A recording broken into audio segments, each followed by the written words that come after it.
তোমরা আমার কাছে অনেকেই জানতে চেয়েছো যে দিদি তোমার মতন ই-কমার্স বিজনেস করব আর কিভাবে অ্যাকাউন্টটা খুলবো এই বিষয় নিয়ে তুমি একটা ভিডিও করে দাও আমাদেরকে, এই বলে আমার কাছে অনেকেই মানে আবদার করেছো। আর তোমাদের সবসময় আবদার মেটানোর জন্য আমি হাজির। আমি আমার সামর্থ্য অনুযায়ী তোমাদেরকে সব সময় সাপোর্ট করব, কারণ আমি চাই আমি যেভাবে বিজনেস করছি তোমরাও যেন আমার মতন ঘরে বসে বিজনেসটা করো। তো আজকে চলো আমি তোমাদেরকে বলি যে অ্যাকাউন্টটা কিভাবে খুলবে। তো অনলাইনে তুমি যে প্ল্যাটফর্মে অ্যাকাউন্টটা খুলবে, যেমন ধরো তুমি মিশো কিংবা অ্যামাজন যেটাই খুলবে, সেটা কি করবে, অ্যামাজন সেলার অ্যাকাউন্ট বলে সার্চ করবে।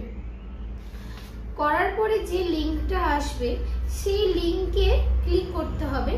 ক্লিক করে ওখানে রেজিস্টার করতে হবে। রেজিস্টারের সময় তোমার নাম, তোমার মেল আইডি আর পাসওয়ার্ড জেনারেট করতে হবে। তারপর ওখানে ঢোকার পর তোমাকে জিএসটি পিডিএফ করে সেখানে আপলোড করতে হবে।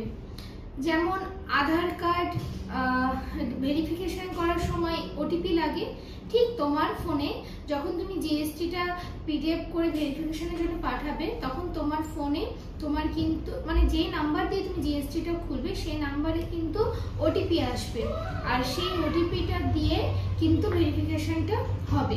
এতে ভয় পাওয়ার কিচ্ছু নেই। তো ফাইনালি তোমার অ্যাকাউন্ট খোলা কিন্তু কমপ্লিট। ভিডিওটি এই পর্যন্ত, কারণ একটি ভিডিওতে সব তথ্য দেওয়া সম্ভব নয়। আর যারা তোমরা আমার মতন ই-কমার্স বিজনেস করতে চাইছো বা শিখতে চাইছো তারা প্লিজ আমাকে সাবস্ক্রাইব করে আমার পাশে থেকো। আর যদি তোমাদের আরও অ্যাকাউন্ট খোলার ব্যাপারে কিছু তথ্য জানার থাকে তাহলে আমাকে কমেন্ট করো, আমি যতটা পারি আমি তোমাদের সব প্রবলেম সলভ করার চেষ্টা করব। আর আজকের ভিডিওটা তোমাদের কেমন লাগলো অবশ্যই তো এটা জানাবে। আজকের ভিডিওটি যদি তোমাদের ভালো লেগে থাকে তাহলে লাইক, কমেন্ট অ্যান্ড শেয়ার করো। Thank you so much.